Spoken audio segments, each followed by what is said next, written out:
Hey everyone, one question that I've been asked by several friends over the past few years, and that's quite common online, is how can I get bigger, stronger shoulders? A lot of people, they will do shoulder pressing and some kind of lateral raises or front raises with dumbbells and machines. One exercise that I found especially helpful for shoulder development, strength and size is handstands. I often like to combine handstands with jump rope, and in this video I do a double under / handstand circuit. Handstands are absolutely fantastic for building shoulder strength, and they're also really fun to do. It's just nice being inverted. If you have good shoulder strength but you haven't tried handstands, I highly recommend giving them a try. And perhaps you have a little bit of fear getting in the inverted position, getting upside down. In this video, I'll show you 2 ways that you can practice getting upside down and building the strength that you need and balance for doing handstands. Alright, I really hope that you find this video helpful. Thanks for watching. Hey everyone, I began practicing handstands just a few years ago, but it's amazing what you can accomplish with a little consistent effort. I decided that I would spend about 10 to 15 minutes practicing handstands 5 days a week, and after just a few months I was able to hold a good handstand for over 1 minute, and I was also able to do some cool handstand variations. So if you've always wanted to learn how to do a handstand but never got started, I highly urge you to commit to it. Put in some consistent practice and you too will be able to hold some cool handstands. And in the process of practicing, you'll develop some serious strength. You know, ever since I was a little kid, I loved watching gymnastics whenever it was on TV. I just thought gymnasts had incredible physical strength and control over their bodies. And I actually dated a female gymnast in high school for a little while. And she was incredibly strong, and she was also very lean. So in the footage that you're watching now, I'm doing a double under handstand circuit. So basically what I did was I held a freestanding handstand for approximately 10 seconds, and then immediately afterwards I did 10 double unders, and I repeated that 5 times, and that was 1 set. And I believe on this particular day I did 4 or 5 sets. Combining jump rope and handstands together gives your shoulders a great workout. I will often do handstands before, during, or after workouts. One handstand variation that I really like to do is walking on the ground while you're in a handstand position.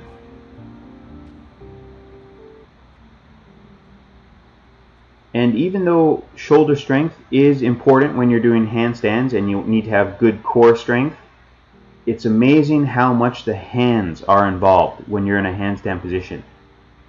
When you're inverted like that, you're constantly moving and shifting your fingertips, the heel of your hand, the middle part of your hand to keep yourself balanced. And that's something I'm going to talk about very shortly in this video.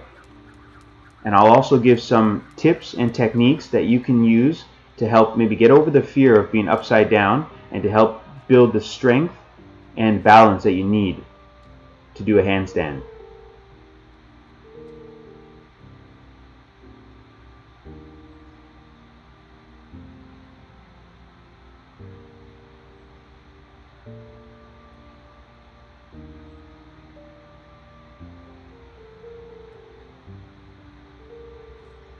This is the last set of double unders coming up, and then after this I'll provide some tips and techniques that you can use to help begin your journey on the way to learning a handstand. And if people are interested in learning handstands, this is certainly something I can cover in future videos.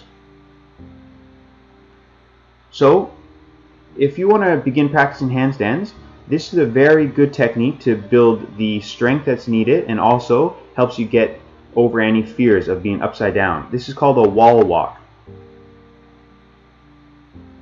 So I just had my arms down on the ground, my hands on the ground, and now I'm just walking up the wall. And if you're new to doing handstands, you don't have to get in the inverted position. You can walk up the wall just a few feet and hold your body in that position. And as you get better and better, as your shoulders become stronger, as you get more comfortable with being upside down, you have good core strength, you can start walking farther and farther up the wall until you're in the inverted position. And here is another variation of a wall handstand. So I'm in the beginning of the handstand position here. I have my left leg back. I'm just going to kick that leg up gently to the wall, and I'm going to meet it with my other foot. So now just the heels of my feet are touching the wall. And this is a very good technique for practicing handstands. So I'm keeping my stomach nice and tight. Now just gently come back down. So let's see that again, how you get into the handstand. So I'm just facing the wall. I put my right foot forward. My right leg is actually my dominant leg.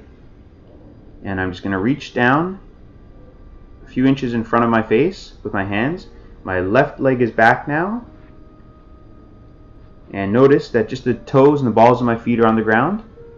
And now I raise my left leg, and I'm just going to gently kick it up in the air until it gently taps the wall. And I'm going to meet it with my other foot. And now I'm just going to hold that. Here what I want you to notice is that my hands are about shoulder width apart. Sometimes you can go a little wider if you'd like. And one really key thing to notice is that my fingers are spread apart. Spreading your fingers apart is really important because it gives you more ground contact area. So remember, when you're practicing handstands, spread your fingers apart. When you get comfortable being upside down and kicking into a handstand against a wall, and you feel like you have good strength and control of your body, then you can move on to try doing a free handstand, as in this picture here. And two really important things I want you to notice is, if your body starts falling forward when you're trying to do a free standing handstand, you're going to really need to push your fingertips hard into the ground to keep your body from falling over. If your body starts falling the other way, you want to push the heels of your hands hard into the ground. So your hands are really involved when you're doing a handstand. You're going to keep shifting your hands to keep yourself upright. And one thing I want you to notice here is there's good alignment in my body.